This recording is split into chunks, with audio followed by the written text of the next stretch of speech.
Hey, how's it going, everybody? What's new, Eddie, with you? How's things going?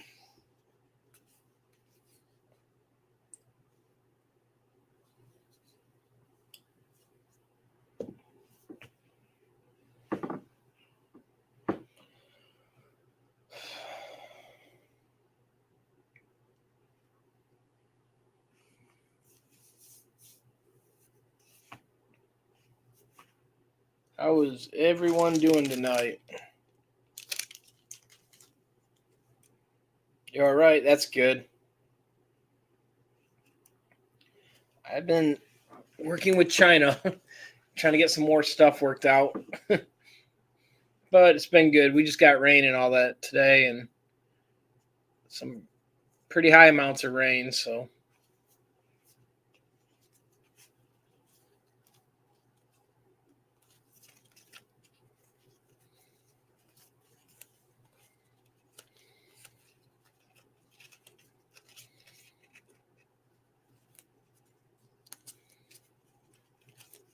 other than that, I'm doing good. Can't complain, Eddie. Got a cool thing to show people today.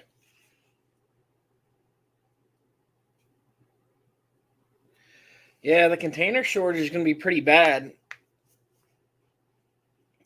I think a lot of stuff like where everyone's getting material and content from there, or not content, but products, or anywhere that ships in containers. I think in general, in the industry, we're all going to run into problems. Like the only thing, like for instance, my clothes, they come from the Middle East. Hey, Marnie, did I get it right? Marnie, did I say that correct?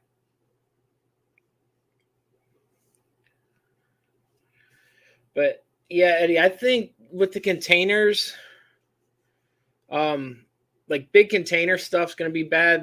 The thing with the clothes, I'm buying uh like case size, so I'm not having to buy a container full, and mine are direct shipped. Hey, what's up, Jimmy? What's up, George? So I think that part I'm kind of fine on. Um, some of the new product I am talking to them on though is I am a little leery about the product I'm fine on. Like I talked last week, I am going to probably be carrying some uh, mug presses and maybe some heat presses. We worked on some things and got some product and doing some testing on it right now. So that stuff will be affected with the crates or the bins, containers, just because that stuff I'm not getting like one press in. I'm getting a handful, more than a handful. So that actually, Eddie, yeah, they're gonna be yellow and green. We're working on the color scheme. Um, it's kind of weird because I hate both of them colors. But the bananas and pickle logo is green and yellow. So I am, and then everyone else has got all. I wouldn't say all the cool colors. Like my favorite color is blue. Um, but everyone has got like blue presses, which is Stalls, Ryonet, their color is green, Heat Press Nation's purple. Everyone's got kind of all the good colors taken. So I said I'm going to go yellow, which yellow is a good safety color. So it's good for something with heat. So that part works good. And then we're working on tweaking the handles and probably doing the handles in a green. I'm so glad, Marnie, you could make it on time too. Normally everyone misses me, and today I've been literally swamped. That's like the other day you're asking about the transfers. I've been actually running some. I'm tweaking the print head. There's little tweaks that you can do on them to how it lines up, because I've got multiple print heads on mine. So I'm tweaking them, getting them where I like. If I have a good uh, uh, that's actually the guy I'm probably gonna have to hop off in a few minutes and talk to. I'm going to pick up a 15 needle embroidery machine tomorrow. I'm excited to learn it. That's awesome, Tim. Let me know how it goes. Keep us all posted. But yeah, what I'm working on is lining the colors up, because what is each print head sits independent of theirself. So this one does CMYK, this one does yellow, or not yellow, but white. So when you line them up, literally there's all these movements that can be done. And in the program, you can have it calibrate for that. And I've got it tweaked where I liked it. And then I ended up doing a big head cleaning and printing some other stuff. They came out fine. And I ran one thing and it's off just a little. So I'm not happy with it. Hey, what's up, Juan? So I'm going to tweak the print head one more time. And hopefully, if it's good, maybe next week I'll take some orders on that stuff. We'll just have to see. But George, Waldo, no more face masks for you. Actually, George, face masks, because my state mandated schools wear them. Face mask, the last we can have, because we've been in school for 2 weeks now, or 3. The last 2 weeks, we had a massive influx of orders for masks, locally and throughout the United States. Can't show you. This is an order right here. This order is, make sure there's no.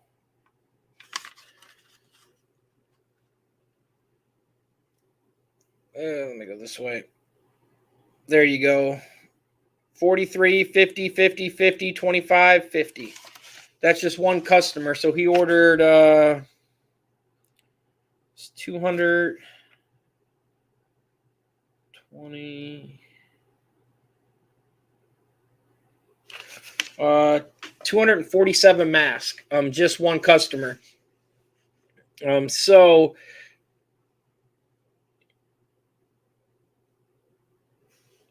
you got to go with spots, combo colors. Yeah, that's what I have to do, George. And I did a video. I was going to actually show people. I've got it tweaked really well. The only issues I'm running into is, like I said, it's in 1 or 2, and it's on very fine prints. And it's not bad, but I don't know if you can even really see it. Let me see if you can see it close. If you look super close, you can see that black, just that hair around it, that sliver. And it's not bad, but I'm more kind of picky.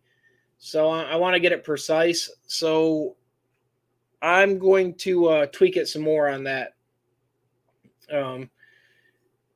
If it wasn't, because the only thing too is once you start running it and the ink gets flowing through these machines, and then the head cleanings and all that, it bumps it.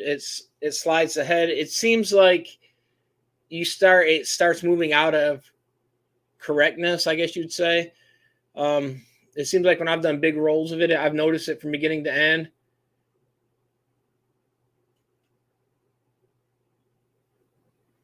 My order has been the same, George. I use the same person forever, actually.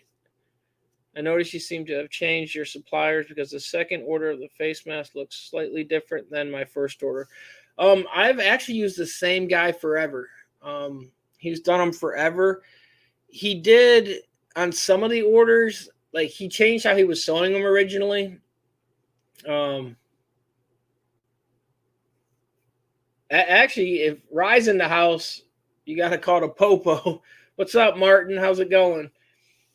Rye's the one, the jailbird.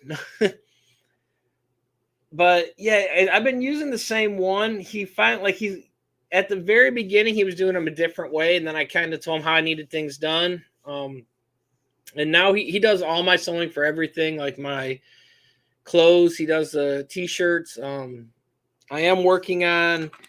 I don't know if I am going to do polyester shirts or not, just because the price markup's not there. But we do a lot of factories that's gotta have cotton shirts. And so the issue with the cotton is they're for mechanics and the whole butt crack thing. And so the HR in the department wants tall tees. And the problem is they do make tall tees, but it's only certain brands, and they don't like that brands that they have.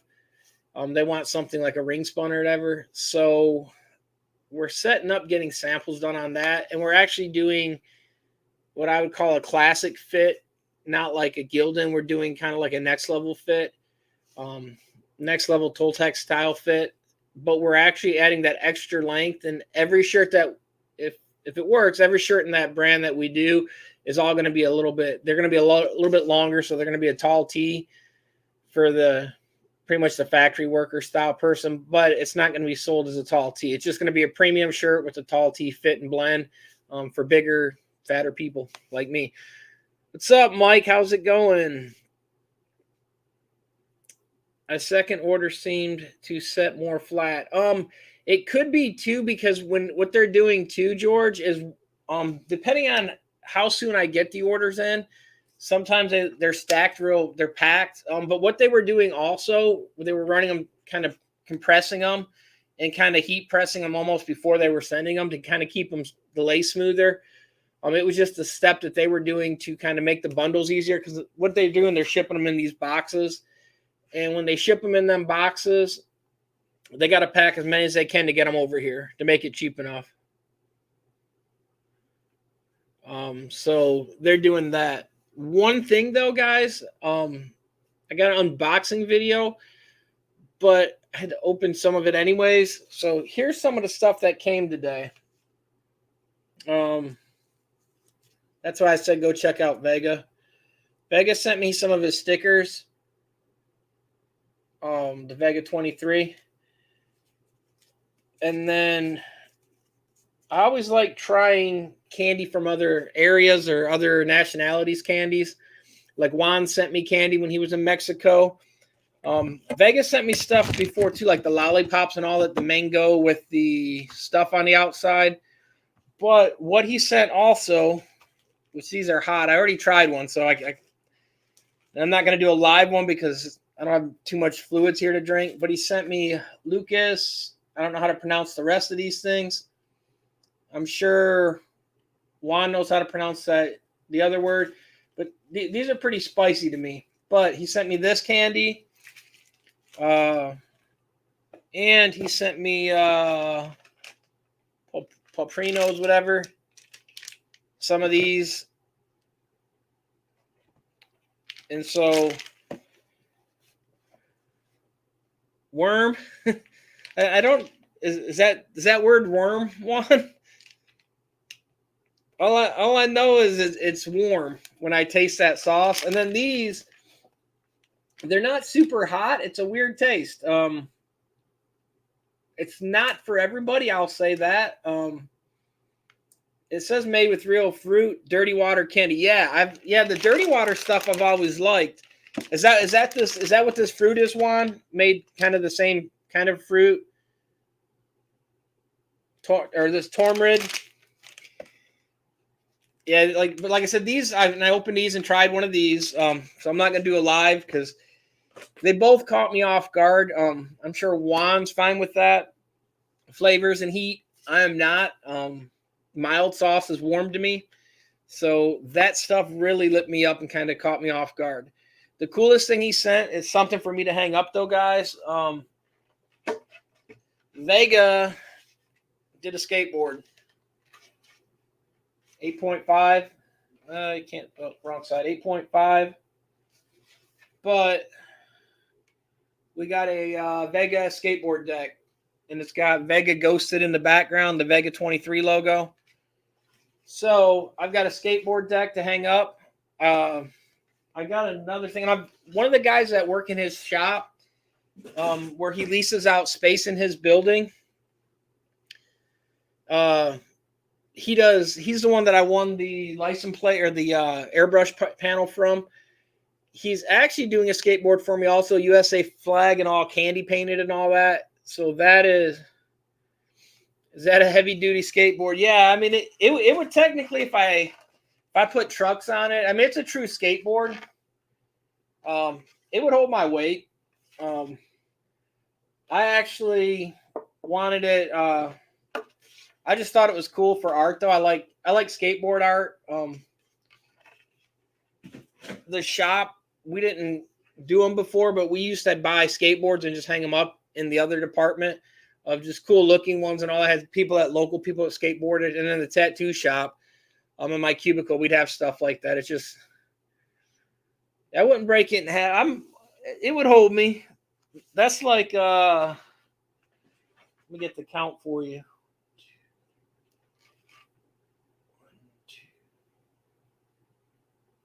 It's like 6-ply, it looks like. So it should hold my weight. When it comes to candy, I like Weather sugar-free hard candy.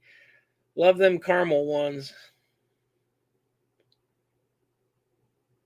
He should have wrapped it in donuts. I mean, he could have. I'm sure on the next one that he does, he'll wrap me a donut one. But yeah, that was one of the things I got from him, and so I wanted to show that off. Like I said, the candy super warm. The other candies super warm. I have ate it, but it's pretty spicy for me.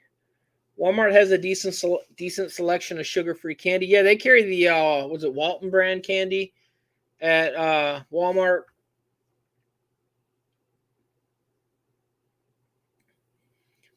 But yeah, the skateboard would hold a husky person. I'm very confident.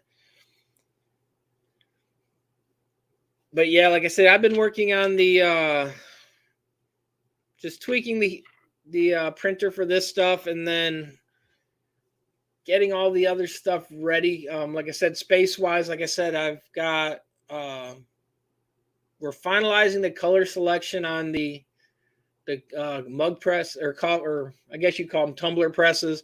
They'll do up to a 30-inch tumbler. They're interchangeable. They're the same photos I showed you guys last week.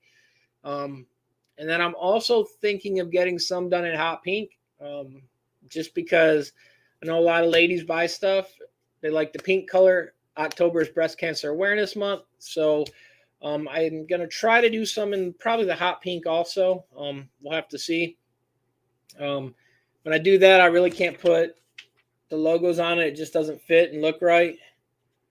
Is that real candy? If it has no sugar, yeah, that's kind of what I wonder, Mike. The only candy I have has to have sugar. I mean,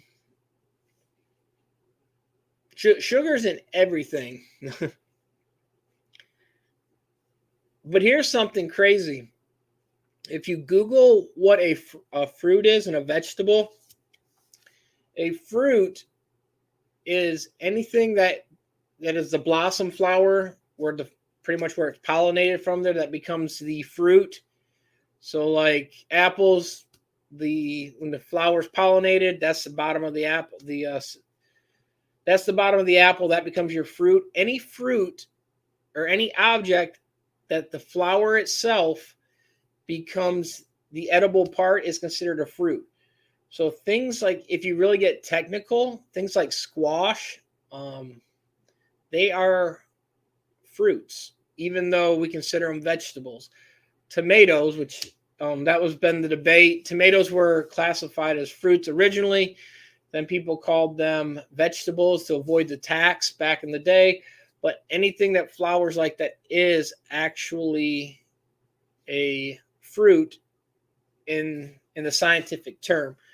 So the other thing too is everyone says fruits contain sugar. If that's the case, the squash contains sugar. I don't have the answer for that, but I just know if it's the flower itself becomes the fruit. I got into that debate with someone before. Yeah, Eddie, I mean, the whole tomato thing's been on there forever. You can Google, it was on an import tax thing, and that's why they switched it.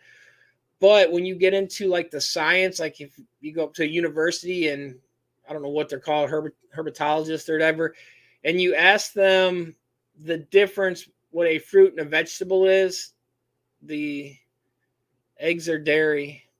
Why can't squash be fruit? But that's my thing, Martin. Like I said, technically, like we eat fruit, but if it comes from the flower part, that's how they classify it. That's like peanuts is a lagoon. Peanut is not a nut; it is a lagoon. So, like I said, it falls in all these weird fruits and vegetables fall that way. But pretty much every fruit that you would eat, like a pumpkin's a fruit because it comes from there. Uh, so, like I said, it's kind of. But now here's the thing: I don't know if they contain sugar or what percentage sugar, because I know everyone says fruits have sugar in them when you eat them, um, but I don't know what percentage, like squash, zucchini, any of them have, if any. So, but that is what was said about the thing. Um, so how's everyone else doing tonight? So, and the other thing too, should I do any in pink or should I just keep it yellow and green or just do one color? Anyone got any suggestions? I'm open for suggestions on this stuff.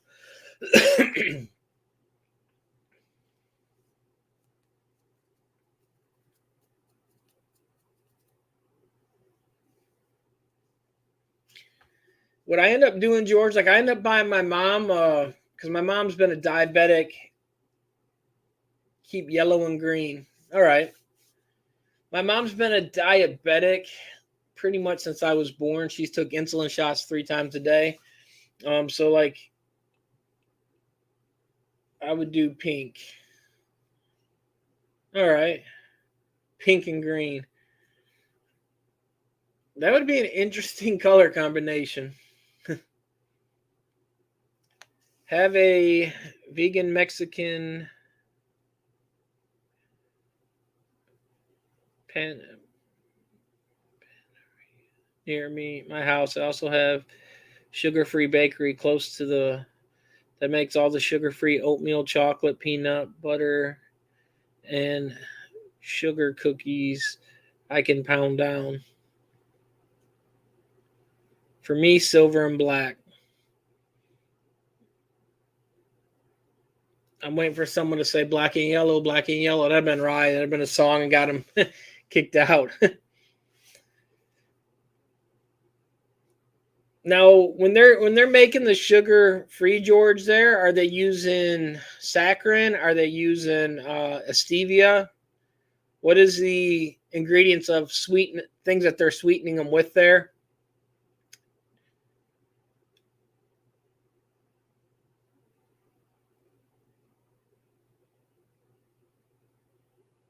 Or like sweet and low?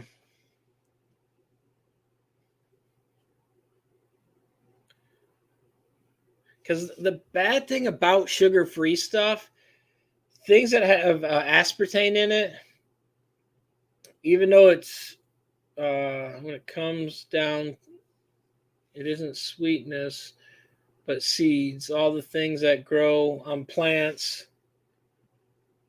And that means by the plant it gets the seed.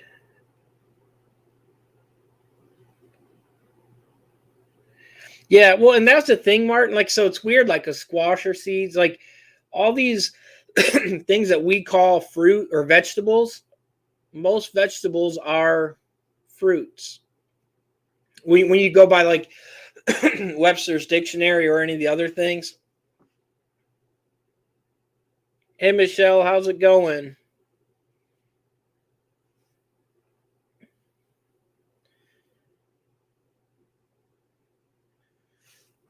But what I was saying too, though, George, that's how I was wondering because like there's different ways to sweeten them, and I mean there's a lot of new things out there. Like, but the thing that you always got to watch out for is like, well, the pink packets are made with aspartame, so is diet pops. Aspartame in high doses is very, very, very bad for you.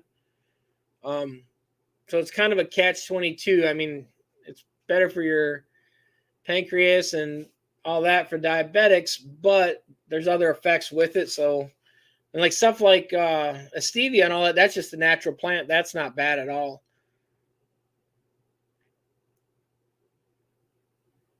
But something you might want to try out, George, is Google, and you can buy the powder. I've talked about it before. It's called the Miracle Berry.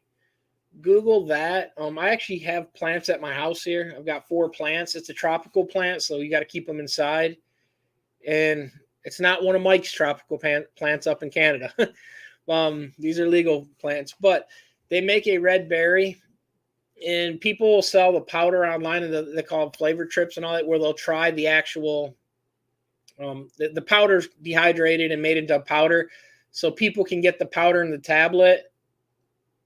Everything is okay in moderations. Yeah, donuts. I do it moderations. My donuts. The stevia tastes all right. I don't like Splenda as much. Yeah. Now here's the cool thing though. If you take that berry and like I freeze the berries, so I have them that way. But one berry, you literally put it in your mouth, and the seed's fairly big, but you move it around, like you chew the pulp off. You don't just swallow it instantly. You move it around to make sure it covers your taste buds. Hey, well, my plants are legal. Yeah, I know they're legal, Mike. Canada's legal up there. Here they're not, though, or at least in this state. Your bordering state, some of them are, Michigan and all that. Washington. I'm the only one, I think New York, maybe, depending what part. But the Miracle Berry, you put that in your mouth, and the crazy thing is, anything that is sour, it turns it sweet. So literally, you can take a lime and literally like chew on a lime, and it will taste like sweet lemonade. It blocks the taste buds, and it changes something, and it lasts for 2 to 3 hours. So it's not something it's done in 5 minutes. They make a cookbook for it also. Did you try the jam? Yeah, I tried the jam, Mike. Everyone's actually I sent it out to Marnie. She's on here. Marnie's tried it. She's the only one I see that popped in here. That's actually, I knew that had, like, I sent it to other ones, but there are no, I'm not seeing the other ones on here that I sent it to. So, but yeah, I tried it. It, like, see, to me, my favorite jelly jam is actually frozen strawberry preserve jam. I love that. My aunt used to make, she passed on, but she would always make me that. And literally, it's just frozen jam, but it's the process of how it's done and all that. That was some of the best stuff. I love strawberries a lot. And like I said in the video, the difference between jams and jellies is if you leave the kind of the meat in there and the seeds, like seeds will get through, but if you leave the meat or the mass in there, so when you do something like on the blackberries, for instance, when I do that, I make jelly, because if you make a jam, you're going to get all them seeds in there, and the seeds are horrible. They'll get in your teeth and they never come out. So on certain jellies or jams, I'll make jelly instead of jam. Blackberry, you can do that either way. A blackberry seed isn't bad, or not a blackberry, but a blueberry seed. But blackberries, I'm always big on their seeds. Are pretty bad. So blackberries, I always do the jelly with it. Marnie said the jam was awesome, Mike. And like I said, to me, it's just it's funny about egg. I just read an article about 14 vegetables that are actually fruits. Oh yeah, egg. Yeah, I was gonna say eggplant was the other one, Mark. Yeah, like literally, we sat there at work one day and went through every vegetable, pretty much, that you could think of. Like the ones that don't classify that is like a carrot or potatoes, because they grow underground, and a beet is not one. There's only like a handful of the ones that do.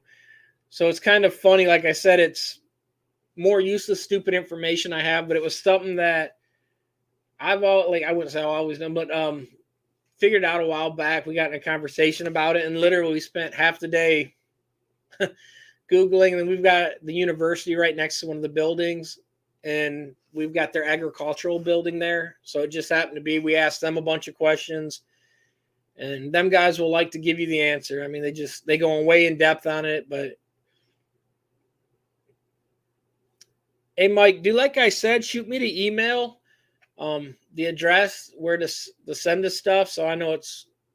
And I'll send some stuff, a little care package for you, Mike, up there. Send me your shirt size, because like I said, especially like jellies, it's any edible stuff. It's kind of hard to get across the border. But if we do it like we said, we'll send it to someone in the States that you know. And when they go up there, if they send a bigger package, then it's not as noticeable. Mike, Waldo did a great job on it. Brought back memories when I lived in Michigan. And we picked gallons and gallons of berries to make jam for days. Waldo brought back the memories. Yeah, Michigan's like they're big on blueberries. Um, they're very popular. Cherries. Here's another useless information. I got it off a Snapple lid. Snapple puts crazy information facts in it. 75% of your tart cherries come from Michigan in the United States. Useless information, but I take a big shirt. I'm a big guy. Yeah, send me the size, Mike, and the address, and I'll make sure I'll get you some of the stuff. Yeah, I don't think I'm gonna make eggplant jam, Mike. Or Martin, sorry.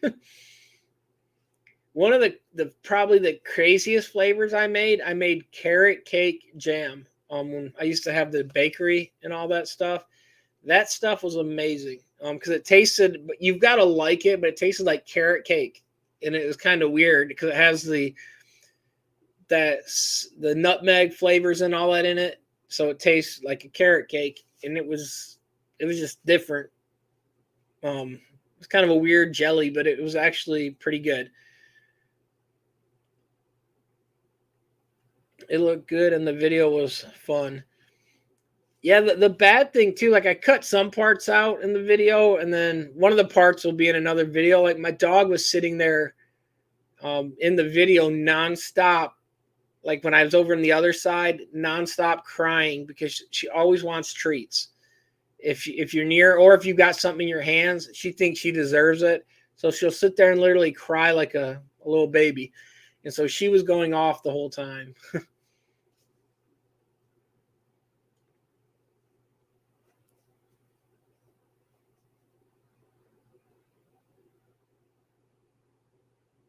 They use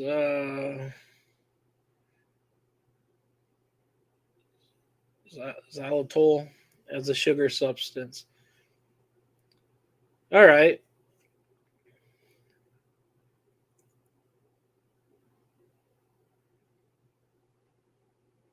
Is there how does that stuff like because I know too if you use the like aspartame for instance, too much of that will mess your stomach up in a bad way. So I didn't know it like I mean you'll be in the bathroom for days. So I didn't know how that stuff was if it was because like when we had our bakery at that time there was only a handful of stuff we could use and people loved this stuff, but like it was one of them things that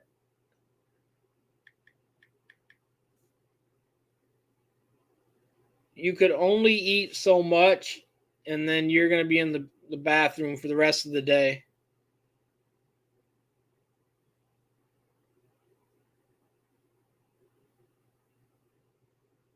Okay, so that's another natural substance. So that one shouldn't be, that's not bad for you then.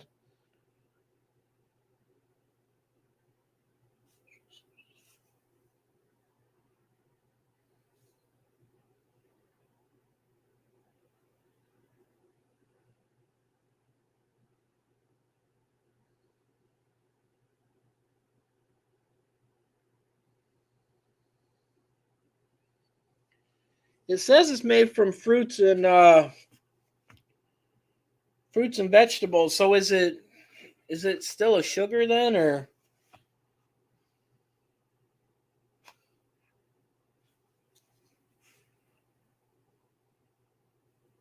Martin Jones also not a fan of eggplant.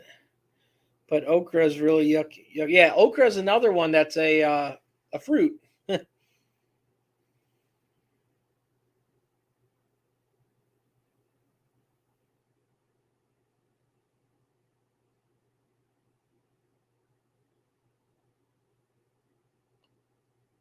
Now, see here's what I was reading too, though, where I just Googled real quick, George. So that will make you, if you eat too much, you will be in the bathroom. Due to because it says it has a laxative effect with that chemical. Because that's the thing. I like pizza a lot too. I went Pizza Hut the other day. I would love Buddy's Pizza, but we don't have that here. But that's the thing, George. Like when I have my bakery, it's one of the trickiest things to find something that is an alternative to the bad stuff or alternative to sugar for the diabetics. It is very hard to find something because if you find something, it usually ends up making it's a laxative effect on people. Um, it tastes good until if they eat too much, but that's the thing about finding anything for diabetic people. It's it can be very tricky. And like I said, that fruit though, that miracle berry, there's actually no side effects from it. We got it. My grandmother had cancer. When she was alive, she had cancer. I think it's 3 or 4 times, and she beat it every time. But when cancer patients go through chemo, they have a metal taste in their mouth, and they lose their appetite real easy.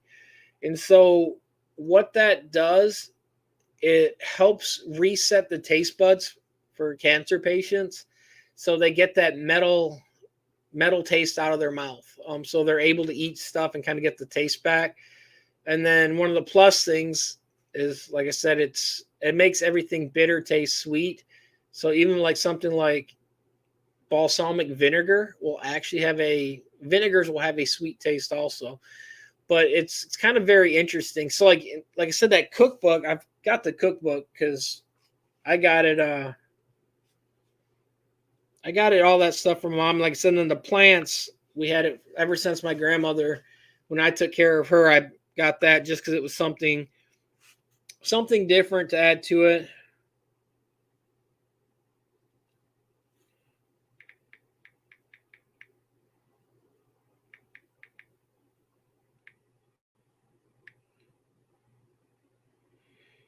And like here's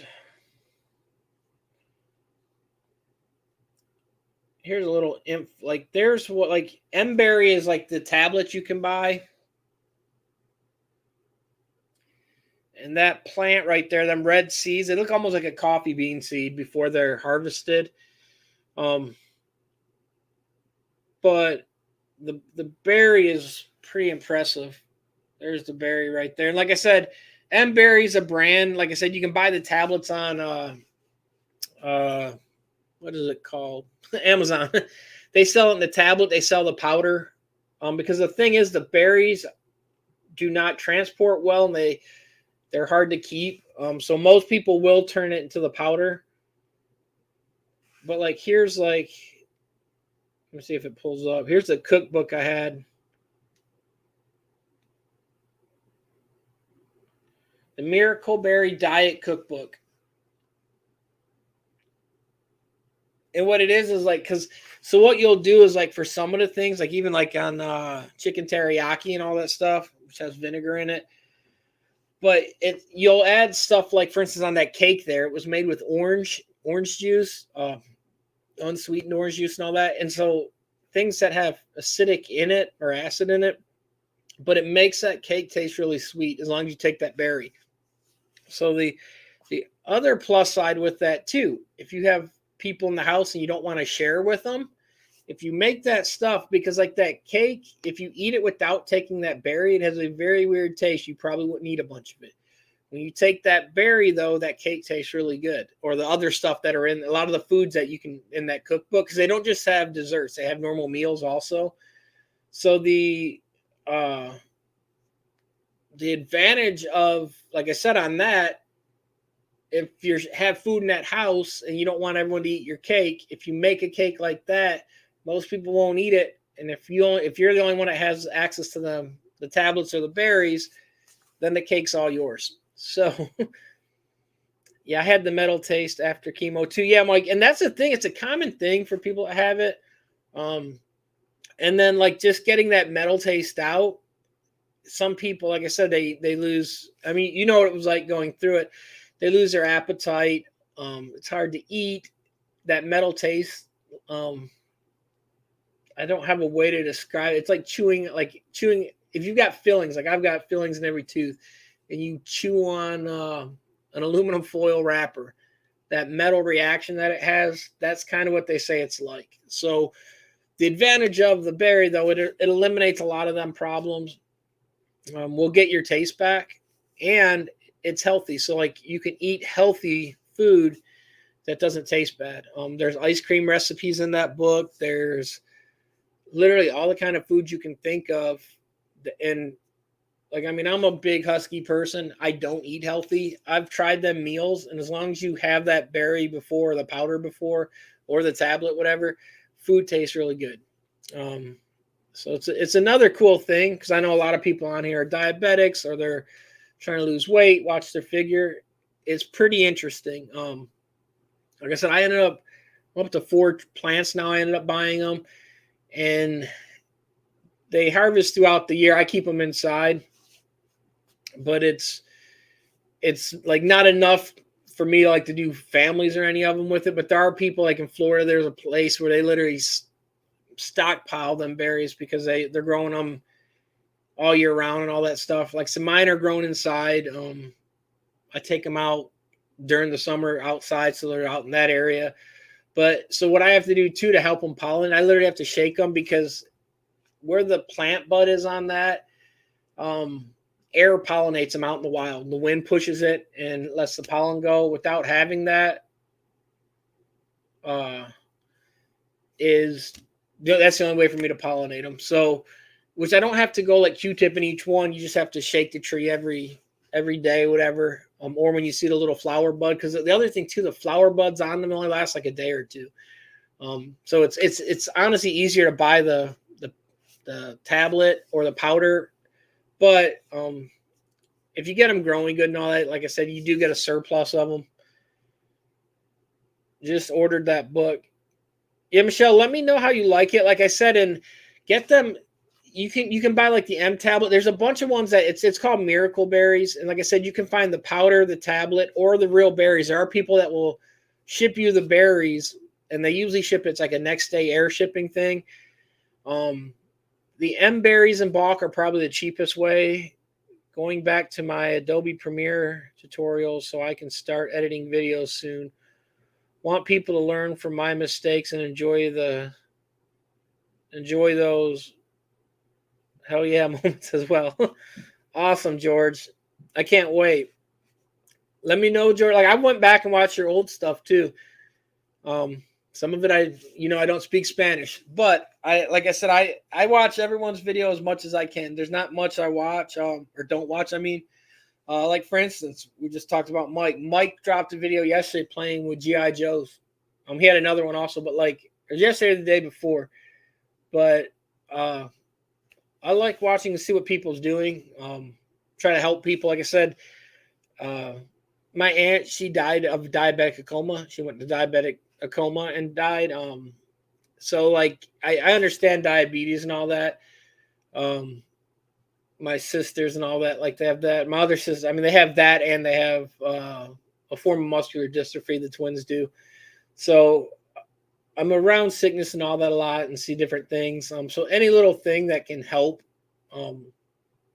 I kind of try. Like I said, I don't eat healthy myself, but I do try somewhat. Like I said, because the other thing too, even diabetics, I mean, they can, if they're checking their sugar and all that.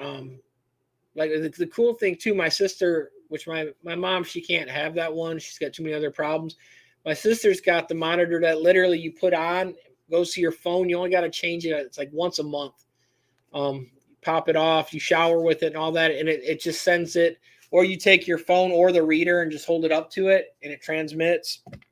I mean, it's a patch, and so it saves from pricking the fingers all the time. But if you do monitor your stuff, you can occasionally have like kind of cheat meals or a cheat snack here and there.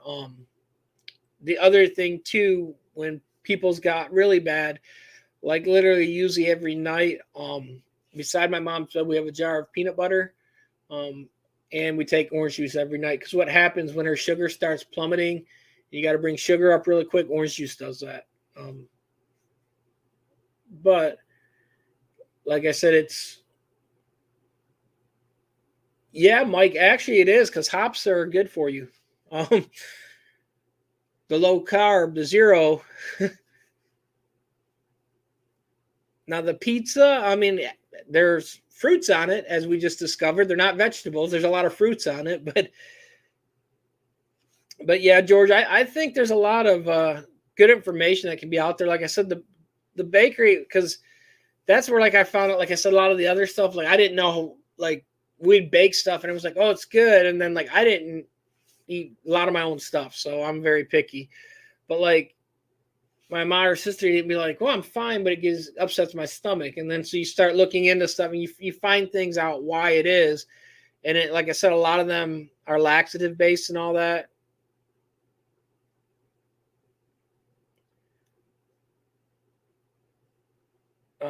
Mike said, good. Can I drink more?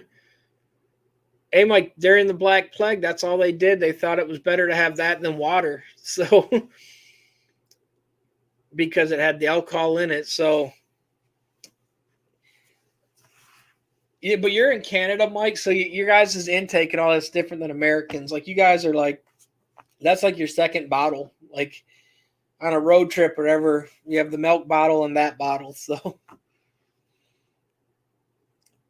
but yeah, like I said, it's definitely good to try to find ways to eat more healthy or find things that like just like because that's like I said that miracle berry, like them cakes, they taste just as good as a normal cake as long as you take the take the berry right before. And like I said, the big thing, like if you take the pill, the little tablet, it's like a vitamin. Don't chew it up. You literally let it dissolve and you move it around because you want it to coat all the stuff like the taste buds in your mouth. Um, and so everything is a little like it's not like you swallow it because the whole purpose of it is to coat all the taste buds. So move it forward, backwards, left, right, get it on the side of your jaws and all that. That's the big thing with these things. If you take the little berry itself, like literally in your mouth, you chew and just move it around and spit the seed out at the end. Not too much, Mike. I've been working with, like I said, on my other printer, and then I've been on the phone with China, just finalizing. Like I said, we got the one in. We've done tests on it so far. I'm liking it. I feel comfortable enough to put my name on it. So we're finalizing, like I said, the color for the tumbler press and the how we're gonna brand it. We've got a few choices. Like I said, we're gonna do some of the, like I said, the banana pickle colors, and then we're gonna maybe do a cancer one for October.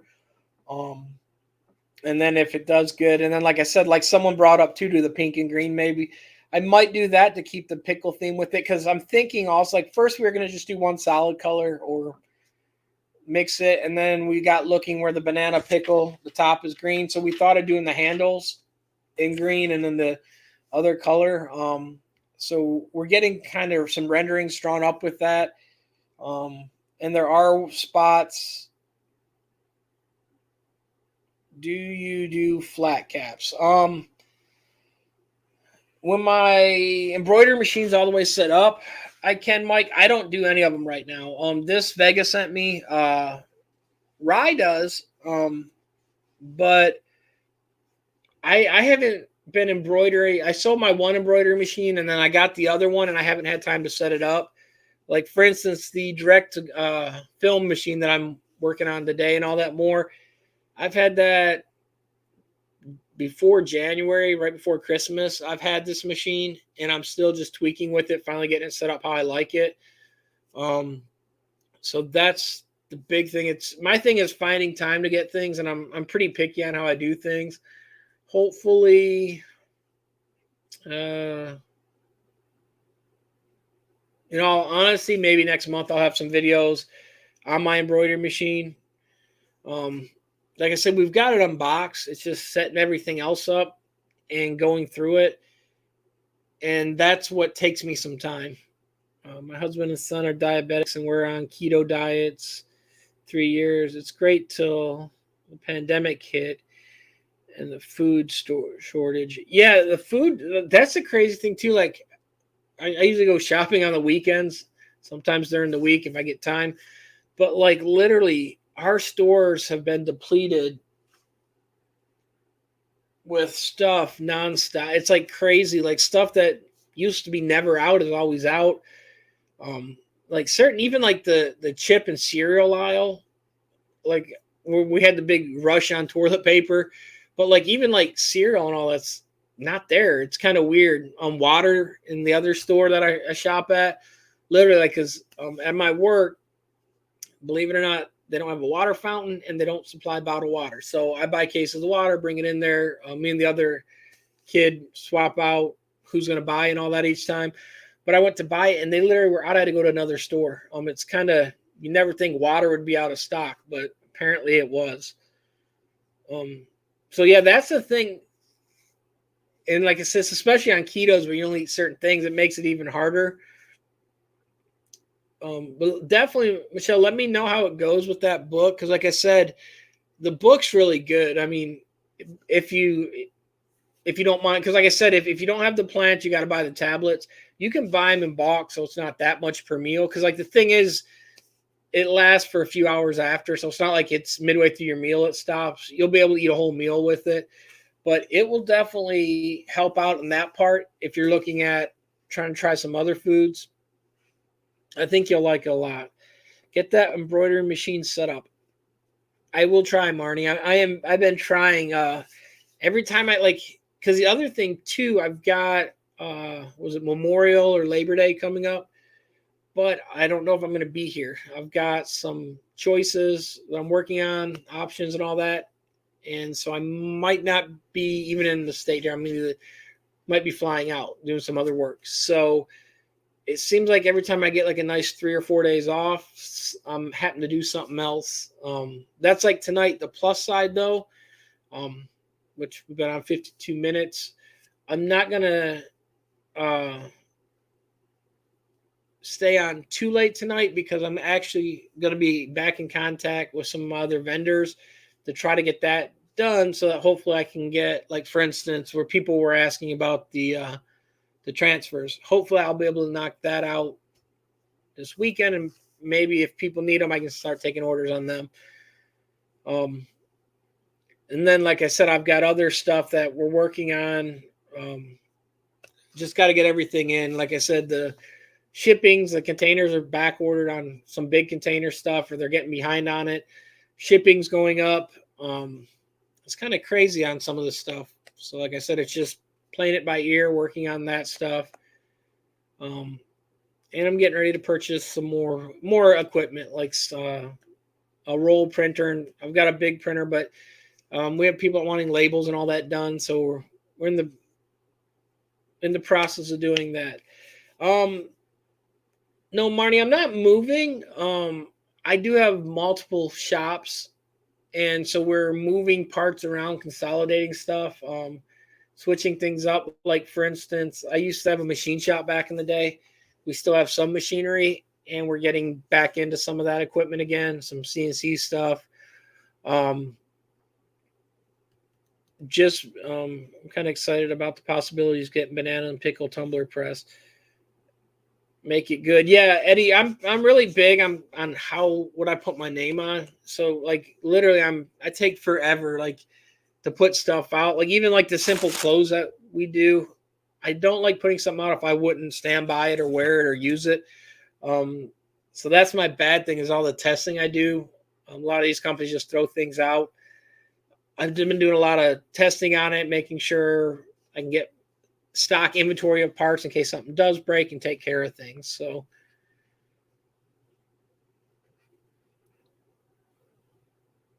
sweet, hit me up. I need a bunch of them. What is TR, Michelle? I don't know what TR is. I have some embroidery machines that are single heads, but the largest field I have is 9.5 by 14. Let me know if you need some help. Okay, I definitely will. And like I said, the big thing is just getting time to do a lot of things because, like I said, I am getting back into, like I was saying too, moving the equipment around. Some of the metal equipment, like we've got a plasma table. We're going to do a video on that because we're working with, it's a new one that just came out. So we're going to do some videos on that, videos on the CNC equipment, manual mill.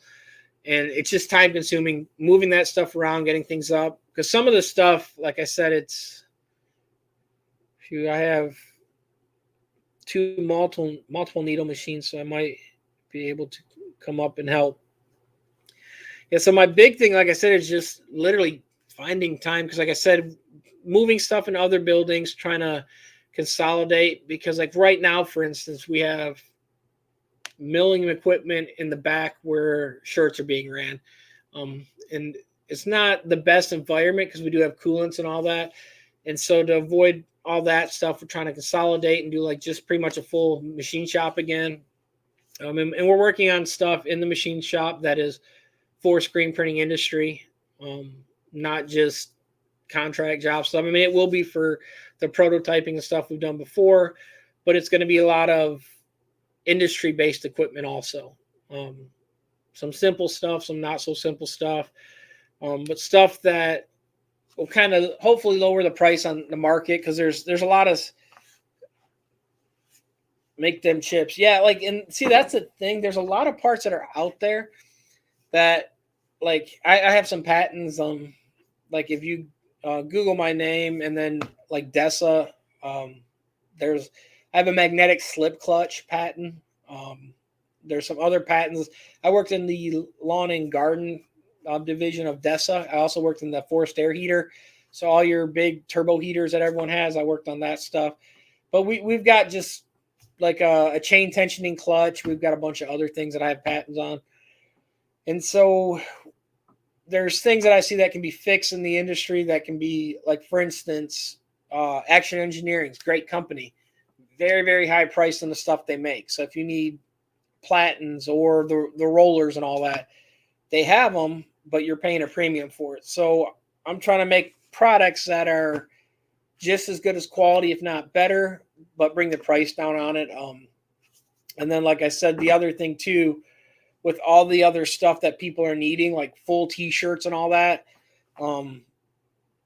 there's no really good jigs out there for that stuff. You can cut them in cardboard and do it, but there's not really metal ones. There's a lot of things like that that aren't done yet, or that if they are, you pay an arm and a leg. And so I'm trying to make the stuff cheap as possible, and still hold a good enough quality on it. Some things, like when you go pretty much like an 1/8 inch shirt, it's a big piece of metal, so it is going to have a little price on it. But the thing too, when you go with like metal jigs over cardboard, the life of them things are pretty much for the life of things. So, and then like your platens, instead of having the wood platens, if you go with the metal ones, you can resurface them. Aluminum dissipates heat very well, so it evenly transfers. So you're not going to warp them and all that or have an issue. Hey, how's it going, Texas Finest? So that's kind of like the markets we're going to, things like that. And then doing some other stuff where we still work in the other industries on stuff. We're going to continue in that route, but just kind of expand, like I said, as we see needed, or as I like my metal. I think aluminum platens. Yeah, and that's the thing, Eddie. Almost all platens are aluminum. I've already got a few fixes for them, and that's the thing too. Like you said, like the problem is that they are. When can I get some? Where can I get some metal photo panels? I have them on my website, Texas Finest. If you go to bananasandpickles.com, I have them on the website there. We have a link. It says metal panels. We have white, silver, rose-colored, gold, and there's one other. I don't remember it. But it's on the website, Frankie. So just go to bananasandpickles.com, and we have them on there. But yeah, Eddie, that's the thing, is like And I understand too, it's supply and demand. There's not that many suppliers out there, and you're not selling tens of thousands, so it's hard to bring the price down. But I do think I can maybe fix some of these pricing a little bit to help out and make a better quality part. Or there's ways that I see to fix things that I'm running into issues with the products that are out there right now, even on my equipment, that it works, but it just, I see ways to fix it that I think would make it better.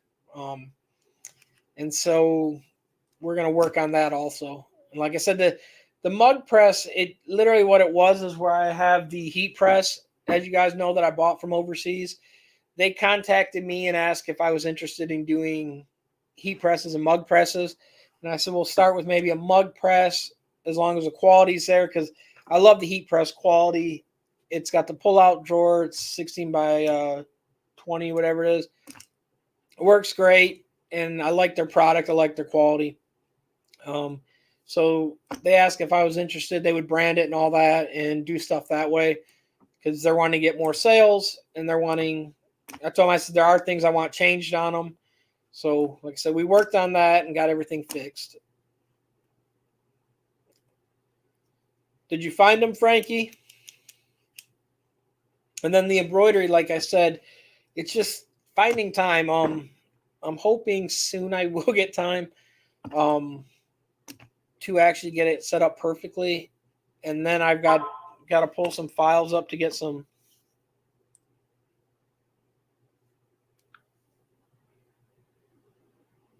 digitizing done. Yeah, I think that's what it is, Frankie. I don't have it off the top of my head right now.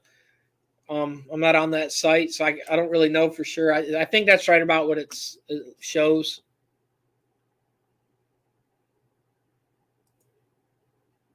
Let me double check for you, Frankie.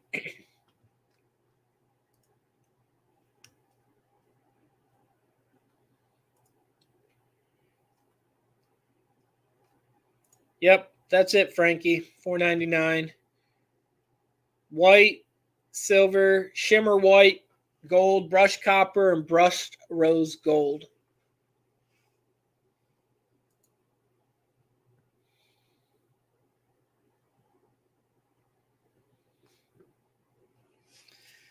The embroidery videos will be interesting. Wonder if you have a similar experience than Juan had with Cam 5 embroidery machines. The crazy thing, Eddie, that's how I met Juan. Was I used to have a Meistergram, was it 1501 or whatever it's called? And so it's a 15 color one head, and literally, I mean, we could do shirts fine. We had nothing but problems with hats, and then the company went bankrupt. Someone else bought them out, and it ended up just being a major headache. So literally, we had jobs that we had to get done, so we just called Juan, and that was, I think, when Juan had at that time, Juan had less than, I think, 100 subscribers, whatever. Or at least I was one of his earlier subscribers. So I ended up sending the stuff to Juan and having Juan do my embroidery for me for a little time on my hats and all that stuff. But I'm pretty confident in the machine. Like I said, I know 2 people here in the States personally that have them. They haven't had no issues. I know one of the distributors here, I just went direct because it saves that extra money. The other thing I went with that way too, though, Eddie, because the price I paid for a double head, like even like a Cam 5 double head, you're looking like 10 grand or more. I showed the price. It was like 6,000, 7,000 total, all in, shipped to my door. So I really couldn't beat that price. And I've got magnetic clamps and all that. So pretty pleased with that. The deal, like I said, if it doesn't work, I'm out the money. Oh, well. The advantage, though, it's you guys get to see firsthand. So you guys aren't wasting, just chuck my pen. So you guys aren't wasting the money. I'm the one tying up money. So if it works good, you guys will have something.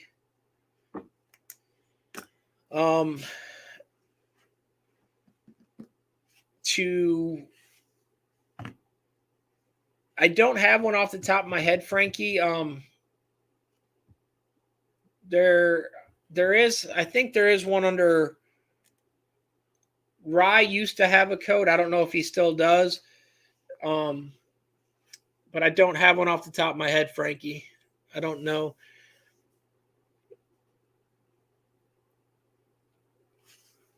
I need some cool graphic designs for lacrosse. Anyone a creator or suggestion where to go?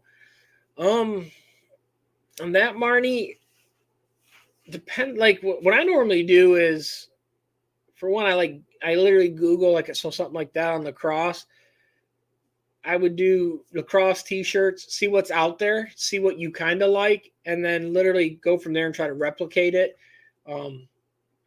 If you're wanting someone just to do the work, literally like Fiber, they've got some good ones, but what you'd have to do is literally you'd still have to do the same thing. So find a design you like, send it to the artist on Fiber, and literally like you'll get a few people that you can kind of choose from.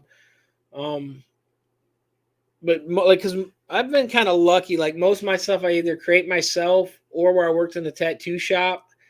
I've got a lot of tattoo artists that work in Procreate and all that, so they're able to get me art ready stuff.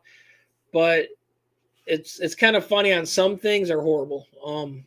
Like if I'm needing what I would call like a tattoo style designing, or like a good example, we designed bananas and pickles at the tattoo shop.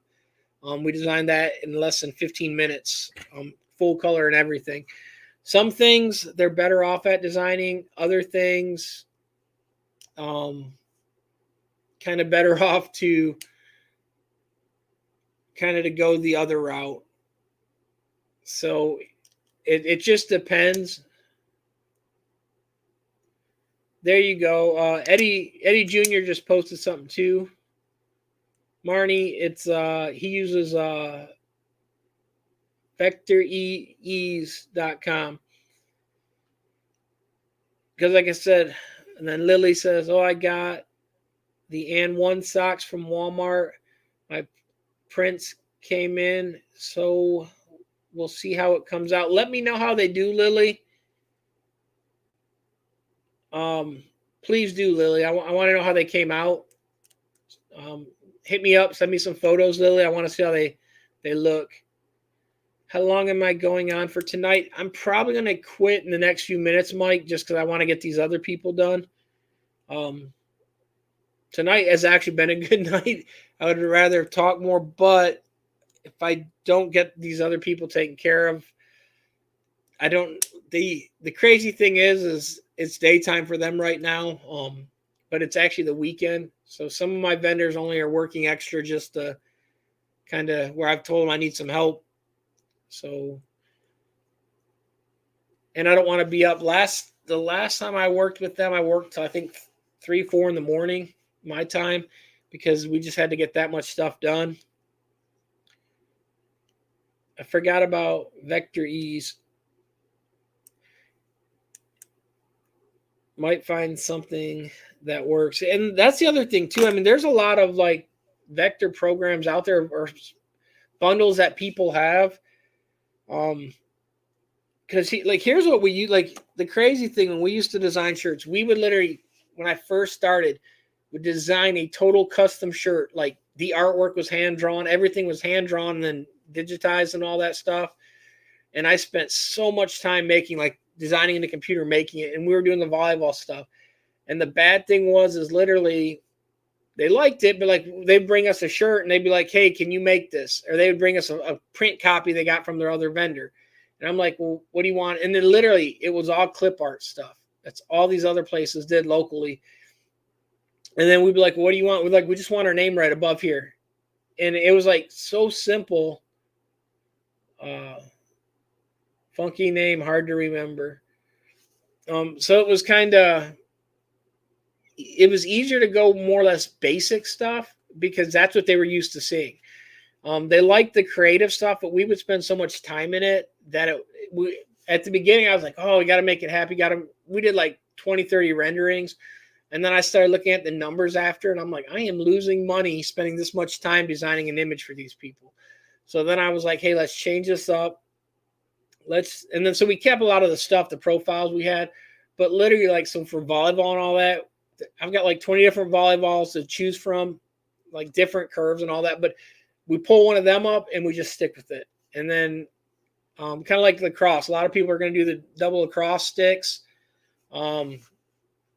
You will have some with the player, and you'll be using a vector art. And then on that, you can change the uniform color if you're going to go multiple colors on it. If not, you just keep it one color. But that's what we normally ended up doing. Is StreamYard easy to set up? Yeah, Mike, literally all I did was sign up, and then you link your man, I'm drawing a blank. You link your YouTube to it.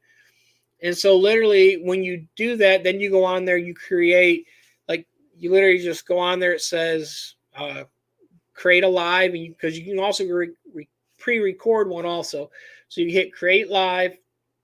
And then you enter your information just like you would on YouTube on your normal video stuff. And then it brings you to the back end, and you just click a button that goes live, and then you hit a button in the upper corner to bring it live.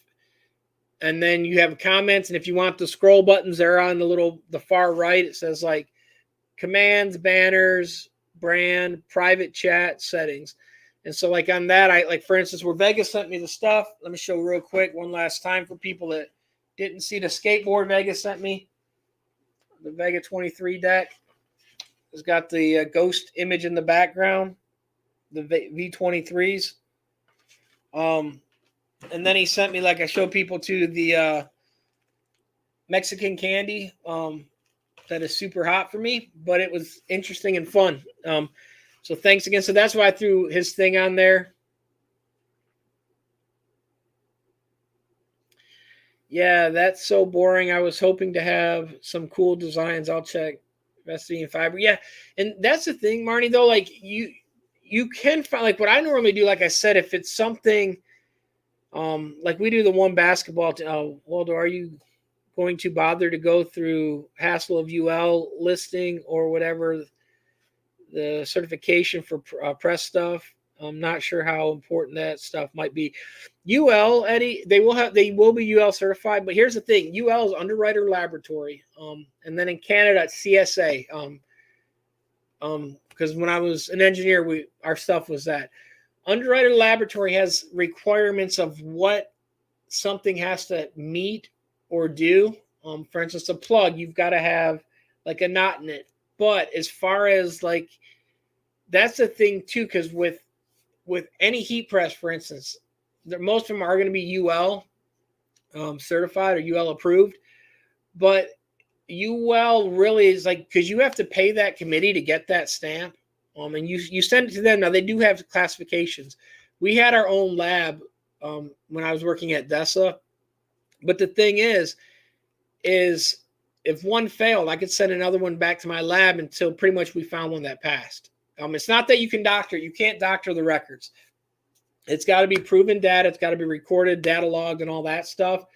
But the thing is like, let's say the metal, you're doing a bend test. You could test 5 of them until you got kind of what there's somewhat results. So like the thing about that is I'm not 100% sold on personally. I mean, I like in major box companies, you've got to have it.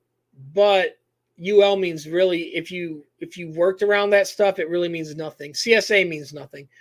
But you've got to have it on the equipment for major box stores to carry it. Like Home Depot will not carry your product if you're not UL labeled on that, UL certified. And then the other thing too, major box stores, because we ship stuff to Canada and all that stuff, says a CSA, because Canada doesn't care about UL. They only want CSA. That's their version of UL. All right, buddy. I have to run, but should chat with you soon. All right. Thanks a lot, Mike. Have a good night, Mike. Talk to you later. Yeah, and like, for instance, Mike's one that's got the he would be a CSA, but that's the thing too, is like everything I'm trying to find something that I could show. But most things are going to have the labeling on it. The certifications, but really it's what the kind of the standards that someone creates that it's got to meet. So it doesn't mean that that's the bad thing about it. Just because they have that doesn't mean the product's better or worse. Mine will have it, but like a good example, these headphones, which they're UL. So the UL's not on here no more, but you have to have these strain reliefs to meet requirements on things to be pulled. It's not going to focus, but you've got to have that stuff for it to meet the requirements. The difference is, would the earplug pull out? Yeah, but it's not really going to affect. And then the other thing you'll run into too is like CE, which is another rating. Because like a good example, this charger is not UL rated, it's CE rated, which is another branch of ratings. So there is more than one rating in the US, but it's literally what they required. Like for instance, on a doorbell, we'd have to freeze it, we'd have to heat it to make sure the plastics and all that held up. But the difference is like you can send you can send a white one and compared to a black one. They're gonna, depending on the batch or the mold, you can have the same plastic, and with color pigments, they'll be a little bit stronger or weaker depending which one you're going with. So there are ways to make it look better to pass a UL quicker. And like I said, a good example. And then the other thing too, anything that transmits radio waves, it's got to have the rating on that. Now that's U.S. government, so like antennas and all that, you can only have so strong of radio waves, and that would be the FCC communications one, or like Bluetooth. But yeah, most stuff it will have it, but in all honesty, that's one of them things that just makes someone feel it's a little bit warmer or better inside. Like a good example, lasers. Everyone has CO2 lasers. They're all Chinese. Most of them's got CO2 laser, like the Chinese ones. They all got UL ratings. I can show you the first laser I ever got from China. I built one before then. That was my first video in 2007 on here, I believe. That's no longer up. But when I got one in, it was all UL parts, and literally every board on that fried. Just because they can make, like for instance, if their power supply, which power supplies are going to be UL. It's UL certified is what. What do you mean it's not UL rated? Yeah, it is rated. On the paperwork on your documents, I know what you're saying, it's UL listed, but it's UL rated. And when you're doing the paperwork in the office that you send into them, they've got ratings. They'll give you a book for every little thing that whatever. Like if you're making a microphone and you want it to be UL certified, they'll give you a list of what it's got, requirements it's got to meet. And then the thing too is you can't do your own UL listing. You have to send it to a UL lab. The thing is though, you can have your own UL lab, and that is their only job in that thing. They are that division of your lab. That guy is paid from you, but he is paid from the other one.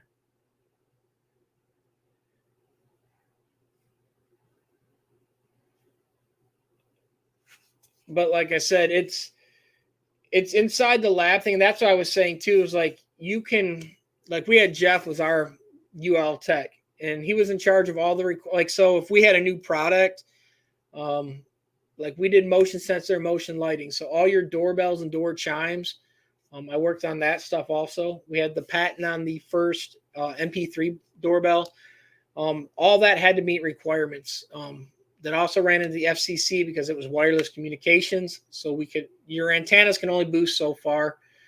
But literally, Jeff would go on there and pull up and say, here's what you guys got to have to meet the requirements for it to be the doorbell. Or here's what, like in a good example, like all of our motion lighting and sensors that sit outside, That's why you have the gasket seals. Because what it is, we had a weather booth, and literally you put it in there. It rains, it snows, it sleets, it hails in this little box.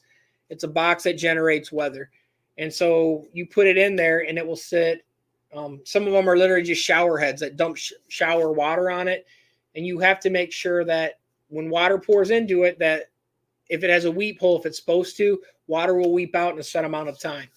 If it doesn't meet the requirements, you've got to either fix it or you figure out like a new gasket or retest it.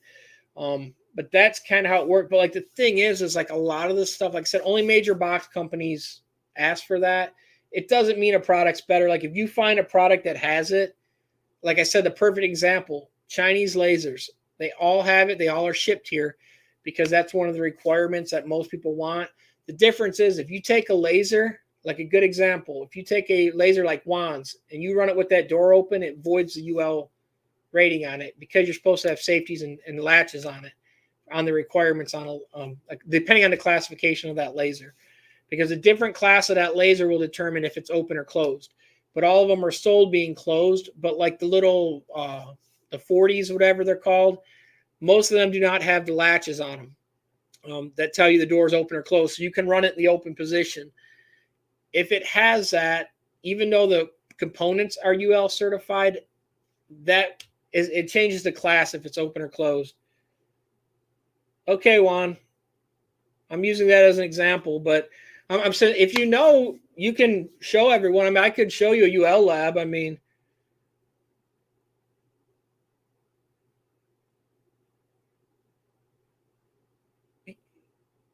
but see, you could be UL. You have to like I don't. You might be UL certified, but you've got to have it updated every year. It's not a thing like we had to pay a bunch of money for our lab. It's not. You might have worked for a company. I don't. Individuals aren't using UL. It's a corporate thing. But UL is just a gimmick, though. At the end of the day, that's all UL is because, like I said, it's Underwriter Laboratory, and like I said, you have CSA, which is Canadian. I'll get you the official. What's CSA stand for? CSA stands for Community Supported Agriculture. That's not it.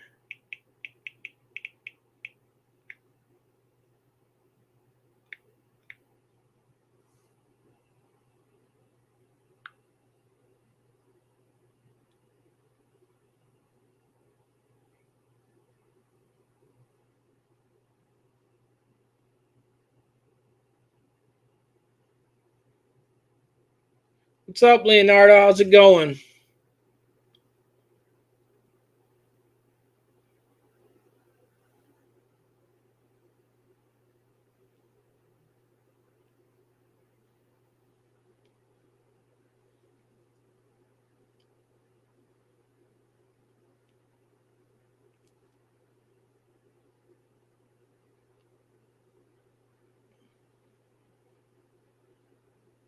But like I said, the CSA is just another organization also. But yeah, there you go.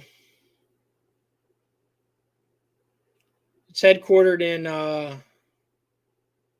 Mississauga, whatever. But yeah, like I said, yeah, and UL's Underwriters Laboratory. And like I said, they're either going to require either one of them depending where products are sent. Because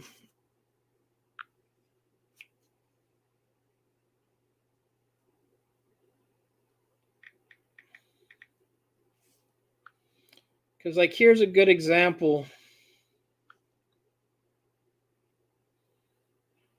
If you guys want to see some other stuff I've worked on, if you go to Heath Zenith, all this stuff is stuff. Heath Co. is the other one. That was the other company I worked for. And we did a bunch of stuff. Motion sensor, motion lighting. They have a lot of patents. They're owned by Dutchy Swa, which Dutchy Swa also owns Churchill Downs, and they own a bunch of other tracks.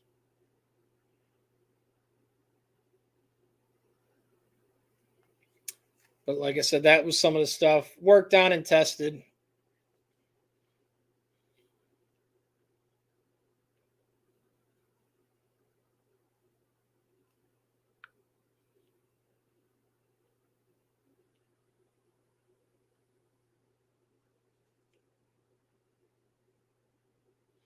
And then the other thing too that we'd end up doing, yeah, CE is a European one. That's we used to on a lot of our products we'd have multiple ratings because we were a major. Like I said, here's one of our we were Energy Star also on stuff, so we'd be able. Here's one of our manuals.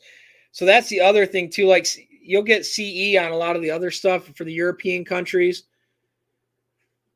And so, like I said, if your stuff's sold over there, some of them countries are more picky on it. But like at the end of the day, though, like on lasers, like a good example, most of these lasers that are coming in from China, yeah, Energy Star is a joke, man. It's funny. You're pretty much paying to to make someone feel better and warm inside. But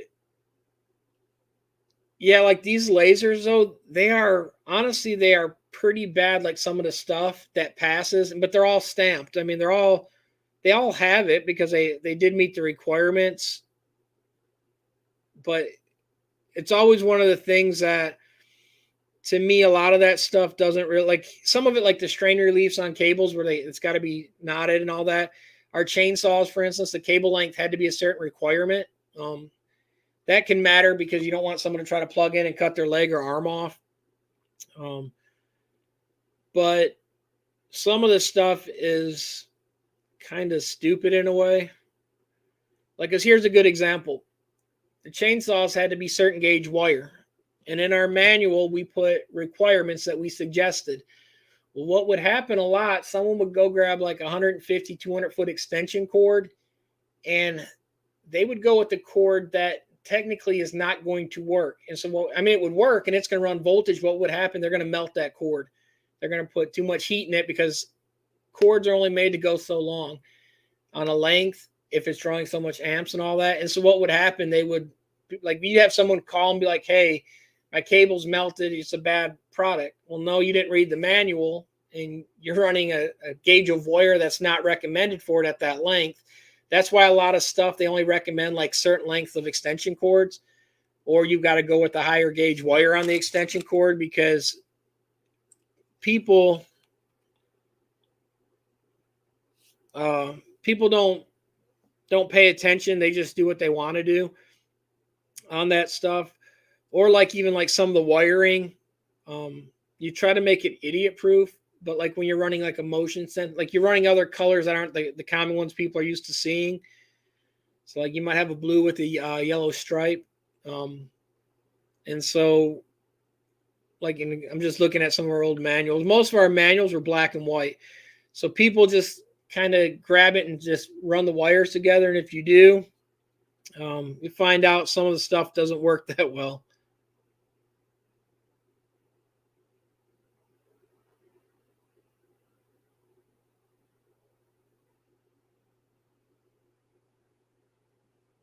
Because like here's a perfect example. This is one of our motion sensors. This is a Pinterest, whatever you want to call it, Pinterest diagram that someone made. Now you see, here's what happens. Because the red is the sensor switch on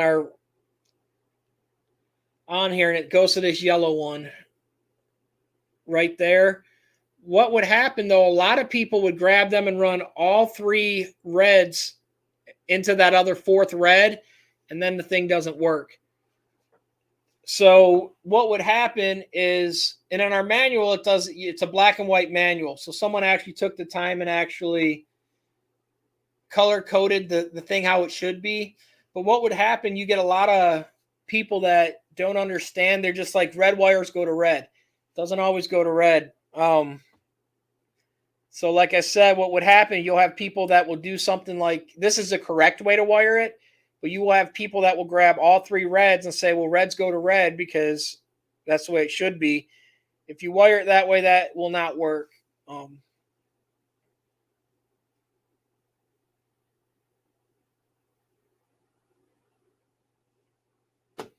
Yeah, but see, Ron, it is the job to make sure they have correct wire size. But here's the thing: we sold chainsaws. We didn't sell chainsaws with extension cords.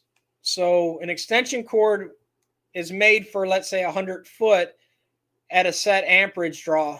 And so the problem is if you take a chainsaw that is drawing more amperage than that, and both like an extension cord is UL certified, and that my chainsaw is UL certified. If you take one that's the wrong length or the wrong gauge wire, that they'll still plug in, they'll still work, but you're going to overheat it. And that's what I was saying. That's the problem with some of the things. Is, or a good example, ours met the requirement. It tells, like, we tell you how to wire it, but if you grab red and think reds all go to red, that's not going to work. You're going to fry that board instantly. They break so many times. Doorbells are the same thing on some of the wiring.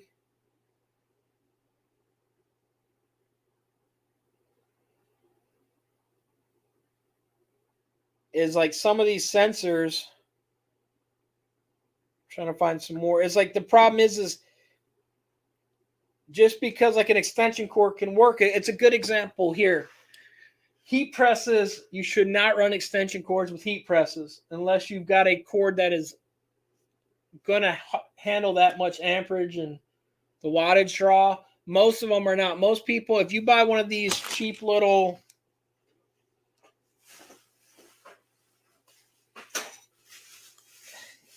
I know I got one laying here.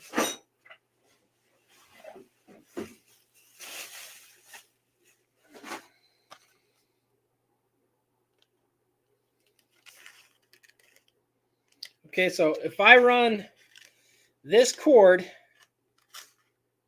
with my heat press, this thing is going to get hot as hell and melt.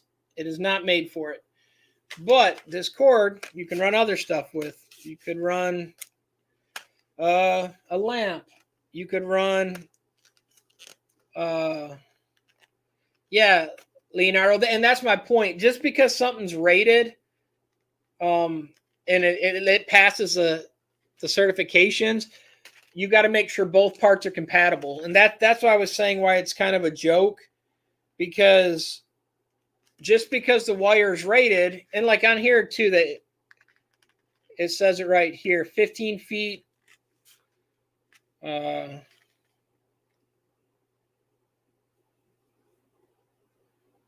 Mine is swept 14 gauge, 4-foot, like 6 gauge for 20. Yeah, and that's the thing is like most people. I'm trying to see if this even has a tells you not to run it. Yeah, this don't even tell you to run. It says warning or attention, see warning, product inside package. So let me see what it says. But that's the big thing is, like I said, I mean, it's fine to have all that, but for one, most people never read these labels. Most people pull them off. And this is ETL one. It's English.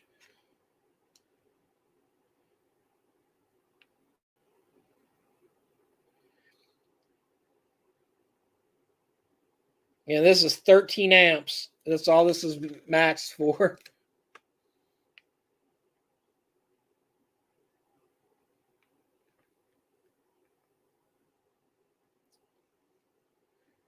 But yeah, that's the big thing though is a lot of the stuff. Like I'm more big on. I've always use 12 gauge cord for any power tools. Yeah, and that's the thing too. It's like most people when they've been in this stuff a while, though, they will use the correct stuff. But and like I said, like I bought these when I do that little LED light thing. It works perfect because you cut the end. You're not running them far anyways.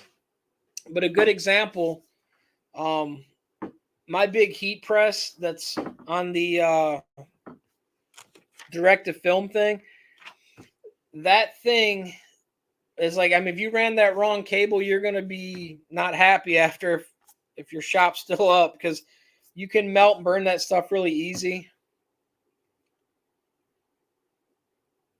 I take out the original cord and just put in a bigger gauge extension at 25 feet. Too bad I can't seem to find short 12 gauge extension cords. They're either 3 foot or 50, 100 foot. What you could do though, Eddie, is you can buy the components. I mean, it's probably not worth doing it, but that's what I've done before. Is like when I did my big dryers and all that, I bought the wire gauge I needed and literally bought plug-ins and that were rated for them also and just made them. Because that's the other thing too. A lot of these cords too, I mean, which back in the day, I mean, a lot of things didn't have grounds on it, but like even like a good example, that cord I had right there isn't grounded, but most of your normal lamps, bed lamps and all that are usually 2-prong anyways. But ground, especially if you're running long extension cords, you should have a ground with it. Local electric store has SJ cords by the foot.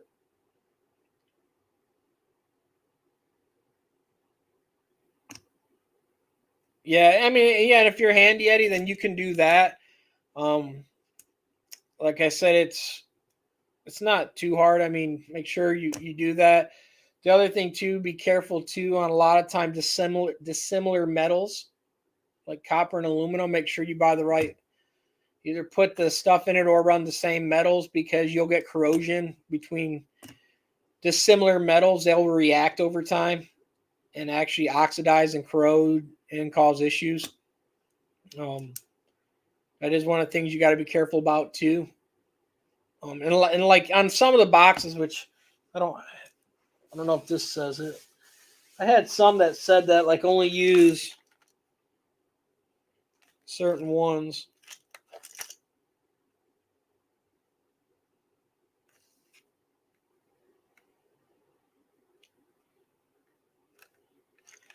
Martin, I found Costco has great price 100-foot 12 gauge cord. Then cut them and make 250 foots.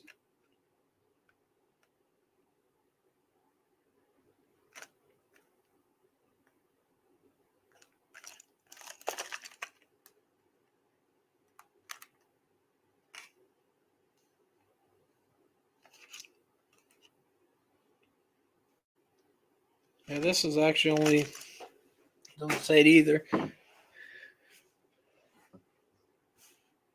Also, I just used 30 amp generator twist locks for high rampage plugs. Yeah, twist locks are good to run too. Like I said, you can always over beef your stuff so it's going to last longer and hold up. Some of these places too, though, like a good example, like these Chinese lasers. The second one I bought, which we ended up changing a plug, they gave me a plug that you really couldn't have ran with what they had. Or if you did it, I wouldn't have felt safe running it for a long period of time. But some of the things too, those they factor in the duty cycle of their equipment. So if the duty cycle is only like 20% on time, then technically, I mean, it will probably meet that. But the other thing too is a lot of them had ways to override like the cycles and all that. So if you overrode that, or if you didn't, for instance, on the water temp, literally when I came, the water temp thing wasn't even hooked up. So it would let you run hotter. When it got hotter, the duty cycle wasn't rated for it on the power supply and literally melted instantly. So, like I said, some of the things, okay, just got home. Thanks, Eddie. I'll try and see what happened. I'm trying to make Halloween socks. Let me know how that works out for you, Lily. Okay. But guys, I am going to hop off here so I can get a hold of these other people and get this other stuff worked on really quick. Thanks everyone for stopping in. Thanks everyone. Had a great time.